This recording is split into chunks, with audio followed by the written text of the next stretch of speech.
बोले शंकर भगवान की जय, भगवती मैया की जय।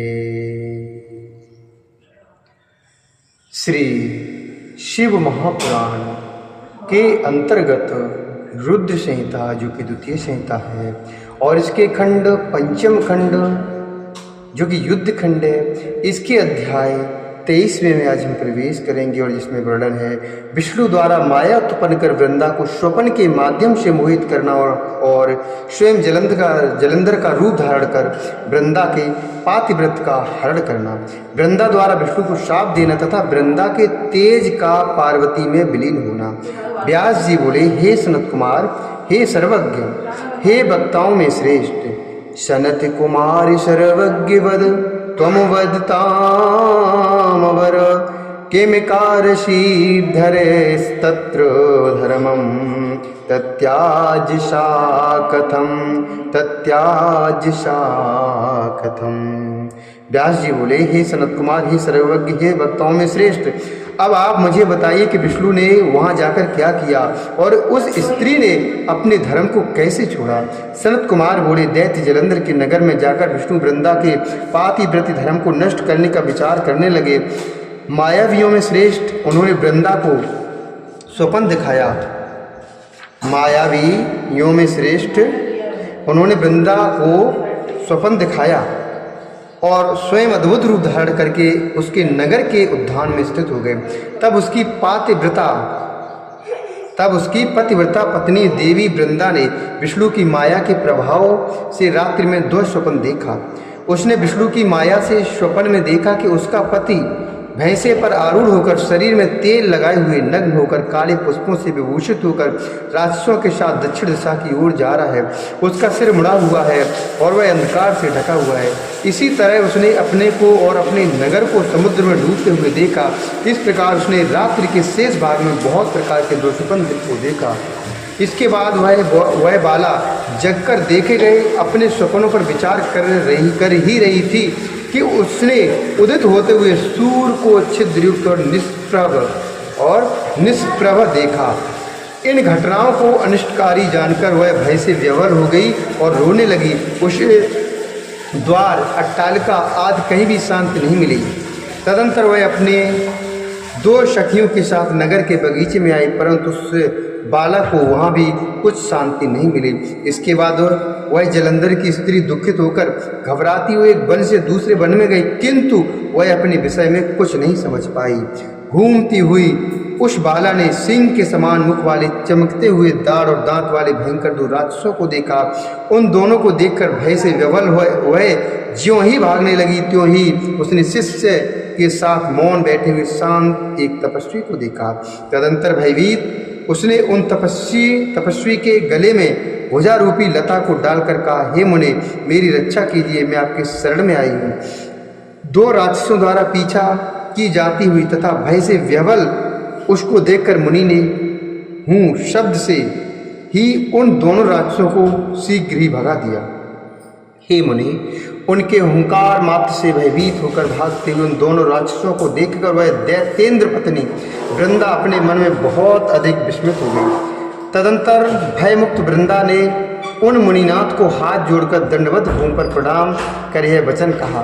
वृंदा बोली, हे दया के सागर, हे मुनिनाथ, मुनिनाथ दया सिंधु, मुनिनाथ दया सिंधु, परुपीड़ा निवारक, रक्षिता हम त्वया घोराद भयादस्मात् खलोद्भवात्, रक्षिता हम त्वया घोराद भयादस्मात् खलोद्भवात्, समर्थः सर्वथा त्वमहि, समर्थः सर्वथा त्वमहि, सर्वज्ञोऽपि कृपानिधि, किंचिद्विज्ञप्तुमिच्छामि कृपया तन्निशामये, कृपया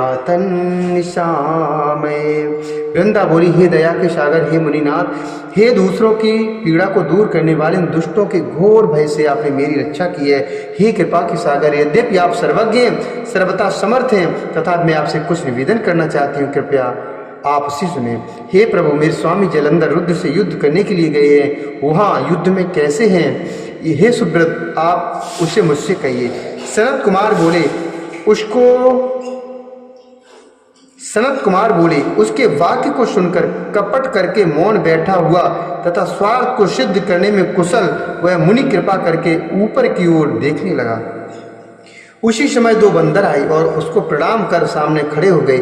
इसके बाद उनकी भौं के इशारे से नियुक्त होकर वे आकाश की ओर चले गए।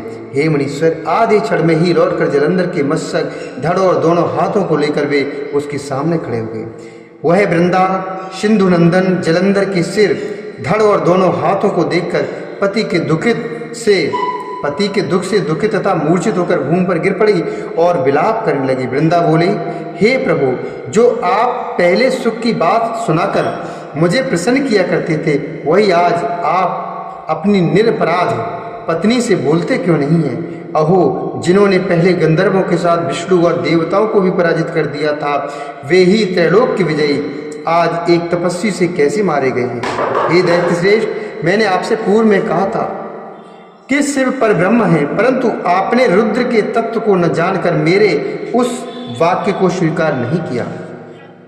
आपकी सेवा के प्रभाव से मैंने जान लिया था कि आप कुशंग के वशीभूत होकर गर्व के कारण मेरी बात नहीं मान रहे हैं। अपने धर्म में परायण जलंधर की पत्नी इस प्रकार कहकर दुखित हृदय से अनेक प्रकार से विलाप करने लगी।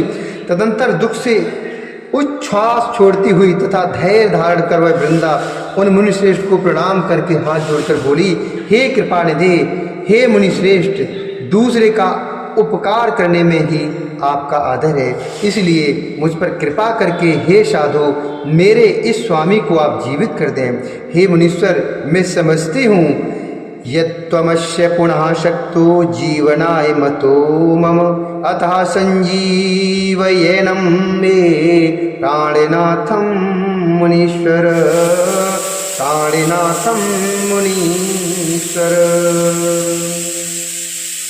हे मुनीश्वर, मैं समझती हूँ कि आप पुनः इनको जीवित करने में समर्थ हैं, इसलिए मेरे प्राणनाथ को आप जीवित कर दें। सनत कुमार बोले, इस प्रकार कहकर पातिव्रत धर्म में तत्पर वह दैत्य पत्नी दुख से श्वास छोड़ती हुई उनके पैरों पर गिर पड़ी। मुनि बोले, यह युद्ध में रुद्र के द्वारा मारा गया है, इसलिए इसको जिंदा करने में मैं समर्थ नहीं हूँ, क्योंकि रुद्र के द्वारा युद्ध में मारा गया व्यक्ति कभी भी जीवित नहीं होता। तथा शरणागत की रक्षा करनी चाहिए। शाश्वत धर्म को जानता हुआ मैं कृपा से युक्त होकर इसे जीवित कर देता हूँ। सनत कुमार बोले, हे मुने, सभी मायावियों में श्रेष्ठ वे मुनि रूप विष्णु ऐसा कहकर उसके पति को जीवित करके वहां से अंतर ध्यान हो गए। उनके द्वारा जीवित समुद्र पुत्र जलंधर भी शीघ्र उठकर प्रसन्न मन से वृंदा का आलिंगन कर उसके मुख का स्पर्श करने लगा। पति को देखकर वृंदा ने हर्षित मन से सभी प्रकार के शोक का त्याग कर दिया और इस घटना को स्वप्न के समान समझा। वह प्रसन्न चित्त से काम का उदय होने पर उस वन के मध्य में ही उसके साथ बहुत दिनों तक विहार करती रही। एक बार सहवास के अंत में उसको विष्णु के रूप में जानकर क्रोध से युक्त होकर फटकारती हुई वृंदा बोली, अरे परिस्त्रीगामी हरे, तुम्हारे इस प्रकार के चरित्र को धिक्कार है। मैंने तुमको अच्छी प्रकार से जान लिया है। तुमने ही माया का आश्रय लेकर तपस्वी का वेश धारण किया था। सनत कुमार बोले, हे व्यास, पातिव्रति परायण उस वृंदा ने ऐसा कहकर क्रोध युक्त होकर अपने तेज को दिखाते हुए विष्णु को शाप दे दिया। रे महादम, दैत्य शत्रु, तुम दूसरे के धर्म को दूषित करने वाले हो, इसलिए अरे सभी प्रकार के विषयों से तीव्र मेरे द्वारा दिए गए शाप को ग्रहण करो। तुमने अपनी माया से जिन दो राक्षसों को दिखाया था, वे ही दोनों राक्षस बनकर तुम्हारी पत्नी का हरण करेंगे। तुम भी पत्नी के दुख से दुखित होकर वानरों की सहायता लेकर वन में भटकते हुए घूमो, और यह जो सर्पों का स्वामी शेषनाग तुम्हारा शिष्य बनाता, यह भी तुम्हारे साथ भ्रमण करे। ऐसा कहकर वह वृंदा उस समय विष्णु के द्वारा रोके जाने पर भी अपने पति जलंधर का मन में ध्यान करते हुए अग्नि में प्रवेश कर गए। हे मुनि, उस समय उसकी उत्तम गति को देखने की इच्छा वाले ब्रह्मा आज सभी देवता अपनी भार्याओं के साथ आकाश मंडल में स्थित हो गए। उस समय दैत्येंद्र पत्नी की वह परम ज्योति देवताओं के देखते देखते ही शीघ्र अदृष्ट हो गई और शिवा पार्वती के शरीर में उस वृंदा का तेज विलीन हो गया। उस समय आकाश में स्थित देवताओं ने जय जयकार की ध्वनि की। हे मुनि, इस प्रकार कालनेमी की श्रेष्ठ पुत्री महारानी वृंदा ने पातिव्रत के प्रभाव से परा मुक्ति को प्राप्त किया।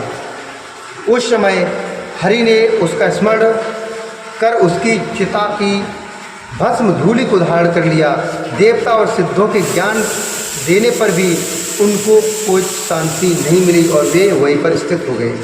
इस श्री श्री महापुराणे द्वितीय वृद्ध संहितायां पंचमे युद्ध खंडे जलंधर वधोपाख्याने वृंदा पातिव्रत भंग देह त्याग वर्णनम नाम त्रयोविंशोध्याय।